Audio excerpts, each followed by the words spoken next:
Bonjour à tous, c'est Karim et j'ai le plaisir de vous accueillir sur ma toute nouvelle chaîne YouTube où je vais vous parler de différents sujets liés à la technologie. Oui, à notre nouveau geek sur YouTube. Si vous êtes intéressé à connaître mon avis sur les différents produits et sujets high-tech du moment, je vous invite à vous abonner à la chaîne et à pourquoi pas presser sur la cloche de notification. Cela permettrait à ma jeune chaîne de gagner en visibilité et me permettrait de produire davantage de vidéos comme celle-ci. Donc pour lancer cette chaîne, j'ai décidé de vous parler de mon coup de cœur du moment. C'est le smartphone que j'utilise depuis plusieurs mois maintenant, c'est le Google Pixel 4a. Cela fait environ maintenant 3 mois que j'utilise ce smartphone et j'avais envie de vous décrire mon expérience. Autant vous le dire tout de suite, elle a été très bonne. Google a officiellement lancé ce Pixel 4a en août 2020 pour le prix de 349 €. Ce prix, je vais y revenir souvent durant ce test et vous allez comprendre pourquoi, car c'est vraiment l'élément central de cet appareil. Ce smartphone se retrouve dans le segment des milieux de gamme, c'est-à-dire qu'il a moins d'attributs high-tech et garde une simplicité en comparaison avec les appareils haut de gamme que l'on peut retrouver dans la concurrence. Mais justement, cette simplicité et cette sobriété sur cet appareil est pour moi l'un de ses points forts, mais cela je vais vous l'expliquer sur la suite de la vidéo. Je n'ai pas trop envie de m'attarder sur les spécifications techniques car honnêtement ce n'est pas sur ce sujet que cet appareil est intéressant. Mais en résumé, nous avons un écran Full HD OLED de 5,8 pouces. Le processeur est le Qualcomm Snapdragon 730G, donc un processeur milieu de gamme. On a 6 Go de RAM et 128 Go de stockage et une batterie de 3140 mAh. Donc je rappelle tout ceci pour le prix de 349 €. Au niveau du design, ce Pixel arbore un look très minimaliste qui personnellement me plaît beaucoup. Le dos est fait de plastique noir mat. On associe souvent le plastique à quelque chose de très cheap, de très bon marché, mais sur ce Pixel, le plastique est de très bonne qualité et en main, l'appareil donne vraiment une impression de qualité. En plus, c'est bien plus résistant aux rayures, cassures et surtout aux traces de doigts sur ce qu'on peut voir sur les appareils avec un dos en verre. Ce matériel et cette finition donnent vraiment un sentiment de confiance et je n'ai jamais ressenti le besoin de le protéger avec une coque. Sur le dos, on a bien entendu le module photo qui est uniquement constitué d'un objectif grand angle et du flash. Google a décidé de garder le capteur d'empreinte digitale au dos. C'est personnellement pour moi peut-être le vrai seul point négatif au niveau design car ça fait un peu old school. Bien entendu, j'aurais préféré un capteur sous l'écran, mais celui-ci fonctionne très bien et pour un téléphone à ce prix, ce choix se justifie totalement. Les boutons de volume et d'allumage sont regroupés sur la tranche droite du téléphone. Personnellement, j'aime beaucoup le bouton d'allumage qui est vert pastel, ce qui donne une petite touche de couleur à ce téléphone totalement noir et cela permet aussi de le différencier des touches volume. Sur le haut du téléphone, on retrouve un micro ainsi que la prise jack qui fait vraiment plaisir à voir. Je trouve toujours une utilité à cette prise jack car on peut facilement y brancher un micro par exemple, ou si vous avez une voiture qui n'a pas encore le Bluetooth, il est facile d'y brancher une prise jack pour écouter de la musique. Sur le bas, on retrouve la traditionnelle prise USB-C qui permet une charge jusqu'à 18 watts, ainsi que la grille des haut-parleurs qui, couplée avec le haut-parleur à l'avant, produit un son stéréo de bonne qualité avec un bon volume. Sur le côté gauche du téléphone, il n'y a rien du tout si ce n'est le tiroir pour la carte SIM. Sur la façade avant, l'écran OLED de 5,8 pouces est de très bonne qualité et occupe pratiquement tout l'espace et est seulement obstrué par la petite caméra sur le coin en haut à gauche. La luminosité est bonne mais elle n'est pas aussi élevée que ce que l'on peut retrouver chez Samsung et autres modèles haut de gamme. Mais je me suis jamais retrouvé dans une situation où j'avais une faible luminosité, même en plein soleil. Je suis conscient que certains vont trouver ce design un peu boring, mais ça respire vraiment la qualité, la simplicité et c'est personnellement quelque chose qui me plaît beaucoup. Ce que j'adore sur ce smartphone, c'est vraiment sa taille compacte qui permet une super prise en main. Après avoir utilisé des grands smartphones pendant des mois, voire des années, c'est vraiment rafraîchissant d'avoir un téléphone aussi compact et aussi facile à utiliser. Et je peux maintenant accéder à tout l'écran avec une seule main sans devoir étirer mon pouce au maximum.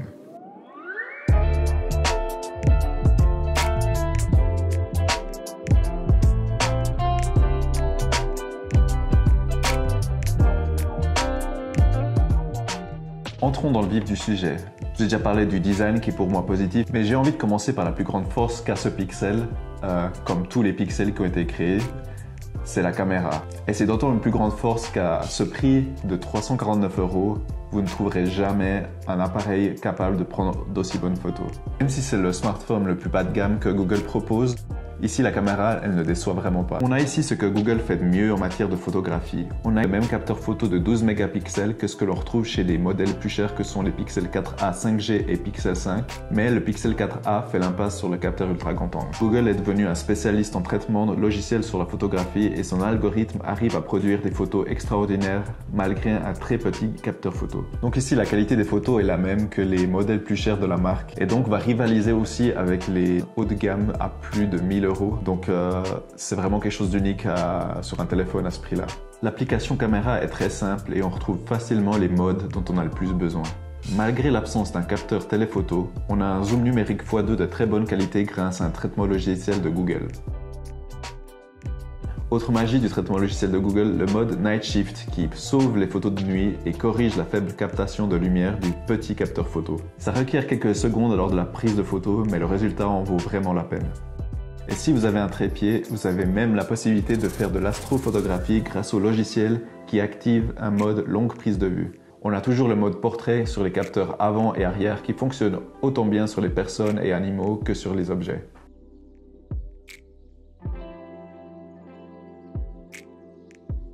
Il faut noter un point que certaines personnes trouveront peut-être embêtant, les photos et vidéos prennent quelques secondes à être traitées et enregistrées. Google a un gros traitement logiciel, particulièrement sur la photo, et le fait aussi que ce smartphone a un processeur milieu de gamme qui peut être un peu plus lent que ce qu'on peut retrouver chez haut de gamme, fait qu'il va falloir être patient avant de vouloir afficher la photo et la vidéo que vous venez de prendre. Personnellement, moi, ça ne m'a pas du tout embêté. J'ai jamais été embêté par une situation où je devais attendre trop longtemps. Au niveau de la qualité des photos en général, il n'y a vraiment rien à reprocher à ce téléphone. Le téléphone produit vraiment des photos de très bonne qualité qui sont prêtes à être partagées sans retouche. On a vraiment ce qui se fait de mieux au niveau des smartphones actuellement. Je ne vous cache pas que j'ai toujours été fan des photos des Google Pixel. Les photos ont un look vraiment très unique avec beaucoup de contraste et beaucoup de détails et c'est quelque chose qui me plaît personnellement beaucoup. Au niveau de la vidéo, la qualité est plus que correcte. Bien entendu, on est loin de ce qu'on peut faire avec un iPhone ou avec les derniers Samsung Galaxy haut de gamme au niveau qualité. Mais la qualité est largement suffisante pour partager des vidéos sur les réseaux sociaux à vos amis. Le smartphone peut enregistrer des vidéos jusqu'en 4K 30 images secondes sur le capteur arrière, mais le capteur avant se limite à du Full HD à 60 images secondes. La stabilisation logicielle fonctionne plutôt bien et on a même un mode cinématique de stabilisation assez fun qui donne un rendu cinématique avec des mouvements ralentis très fluides. Le résultat des vidéos en général est très satisfaisant dans un environnement lumineux, mais on voit vite les limites du petit objectif en basse luminosité.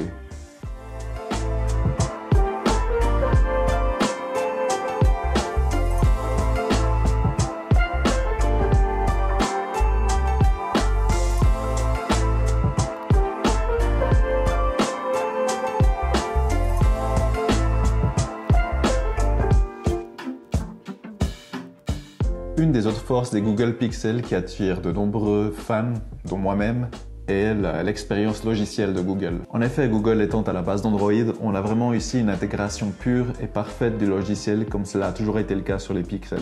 On a donc ici un Android comme Google l'a imaginé en le développant, c'est-à-dire propre et graphiquement cohérent. Lorsque l'appareil est installé pour la première fois, vous ne trouverez aucune de ces applications indésirables préinstallées, mais uniquement les quelques applications par défaut d'Android. Quel plaisir de ne pas avoir Facebook préinstallé. Cela peut paraître futile, mais cela amène une simplicité d'utilisation et donc du stress en moins dans le rapport avec votre smartphone. C'est à mon avis pourquoi les iPhones ont énormément de succès car ils partagent ce même rapport de simplicité et c'est pourquoi je conseille souvent les utilisateurs d'iPhone de se diriger vers les Pixels lorsqu'ils sont intéressés à switcher vers Android. Les seules fonctionnalités et intégrations de Google ajoutent une plus-value à mon avis. On a une intégration parfaite du Google Assistant qui est pour moi le meilleur assistant vocal en ce moment. Google ajoute aussi quelques fonctionnalités super utiles comme Now Playing qui reconnaît une musique en fond et vous affiche discrètement le titre et l'auteur de la chanson sur votre écran. Le Google Discover sur la page d'accueil qui affiche des infos par rapport à vos intérêts et recherches. Autre avantage de posséder un Pixel de Google par rapport aux autres marques utilisant Android, vous avez la garantie d'avoir un téléphone constamment à jour pendant au moins 3 ans. En effet, les Google Pixel ayant le système par défaut, c'est-à-dire un Android quasiment pur, seront mis à jour dès le premier jour à chaque nouvelle version d'Android. De plus, Google implémente des Pixel Features tous les 2-3 mois qui sont de nouvelles fonctionnalités via leur mise à jour mensuelle. Au niveau des performances, j'ai vraiment une expérience très positive. Bien sûr, ici, il faut considérer le prix de 350 € de l'appareil. Mais à ce prix-là, j'ai vraiment une expérience qui était très proche de ce qu'on peut retrouver sur des appareils qui font 3 fois son prix. L'interface et les applications fonctionnent de manière très fluide. Le Pixel 4a n'a pas un écran ultra performant comme on peut le retrouver chez la concurrence. En effet, le Pixel 4a a un écran de 60 Hz comparé à ce qu'on peut retrouver chez la concurrence qui va jusqu'à 120 Hz. Je n'ai jamais ressenti ce manque de fluidité à l'utilisation quotidienne. Et le processeur, malgré qu'il soit un peu plus bas de gamme, m'a jamais déçu dans l'utilisation tous les jours. Après, bien entendu, le téléphone n'est pas aussi rapide que ce que l'on peut retrouver chez les hauts de gamme. Mais je n'ai jamais eu le sentiment d'avoir un téléphone inférieur dans ma poche. Il a très bien répondu à toutes mes demandes. C'est pour moi vraiment une réussite à ce prix. Ce sera plutôt dans les tâches plus conséquentes comme l'ouverture de certaines applications et jeux qui va prendre un peu plus de temps que l'on va voir la différence. Mais une fois lancé, les applications et jeux fonctionnent plutôt bien. Je ne suis pas un grand joueur sur smartphone, mais j'ai fait quelques tests sur quelques jeux gourmands comme Call of Duty et PUBG et l'expérience était assez correcte. Cependant, pour les joueurs les plus exigeants, je ne recommanderais pas forcément ce smartphone car premièrement, l'écran est assez petit et ça limite un peu l'immersion sur certains jeux, notamment les jeux de tir à la première personne. Et deuxièmement, après une longue session de jeu, le téléphone commence vraiment à chauffer et la batterie en prend un sacré coup. Donc c'est vraiment pas le téléphone idéal pour les longues sessions de jeu. En ce qui concerne l'autonomie, j'ai vraiment été très surpris vu la taille du téléphone et de sa petite batterie. Je pense avoir une utilisation moyenne sur des applications assez légères et je tiens généralement facilement la journée et je me retrouve en général entre 20-30% de batterie en fin de journée. Il faut aussi prendre en considération que le téléphone utilise généralement le Wi-Fi de mon domicile car on est tous coincés à la maison en ce moment. Mais je suis sorti de temps en temps de mon appartement où j'ai pu un peu plus tester en profondeur mon téléphone et sa batterie, notamment avec ma copine et mes chiens. On est allé en montagne où j'ai pu utiliser le téléphone à fond, c'est-à-dire plusieurs heures de GPS, photos, vidéos, tout ça avec des heures d'écran allumé qui se retrouvaient entre 5 et 6 heures. Et malgré tout ça, je n'ai pas eu le besoin de recharger mon téléphone en fin de journée. Bien qu'il ne soit pas un champion dans la matière, je pense que le Pixel 4a a une autonomie confortable pour tenir une journée.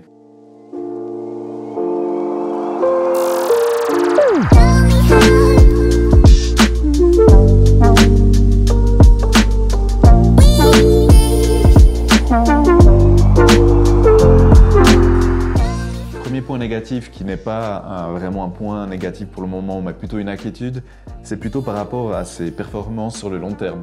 Bien que l'appareil sera mis à jour pendant une longue période, il y a quand même une limitation hardware avec son processeur milieu de gamme qui va malheureusement pas s'améliorer avec le temps. C'est pour l'instant très rare, mais j'ai déjà mentionné certaines applications parfois prennent un peu de temps à s'ouvrir ou l'interface prend un peu de temps à changer d'application. C'est quelque chose à prendre en compte. J'ai également parlé du fait que les photos et vidéos prennent quelques secondes avant de s'enregistrer, d'être traitées.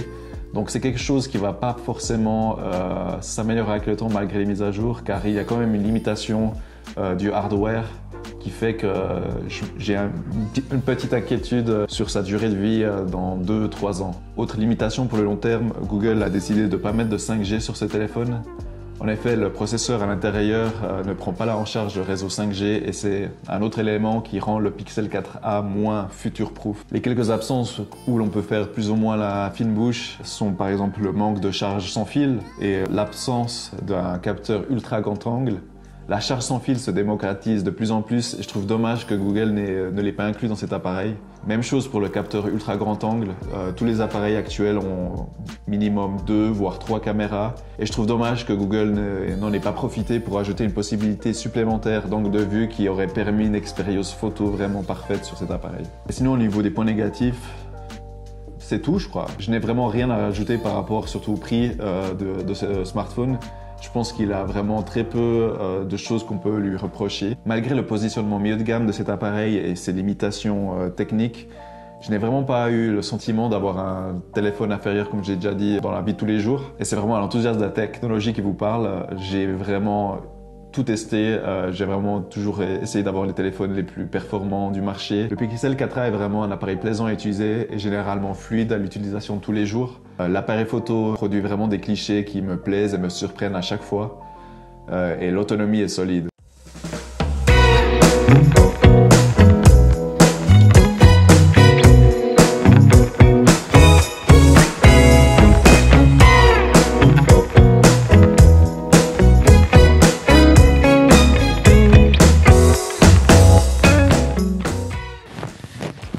Mais vous allez me dire, qu'est-ce qui fait qu'un autre smartphone peut coûter 3 à 4 fois plus cher alors que celui-ci est aussi bon? J'ai plus ou moins 2 réponses différentes à cette question. Ma première réponse serait qu'il n'y a vraiment rien qui justifierait de payer plus cher que ce que ce Pixel 4a coûte, notamment si vous êtes un utilisateur normal avec une consommation moyenne, c'est-à-dire principalement l'utilisation d'applications comme les réseaux sociaux, la messagerie, mais que vous donnez quand même une importance à la qualité de vos photos et vidéos. Le Pixel 4a répond parfaitement à toutes ces demandes quotidiennes.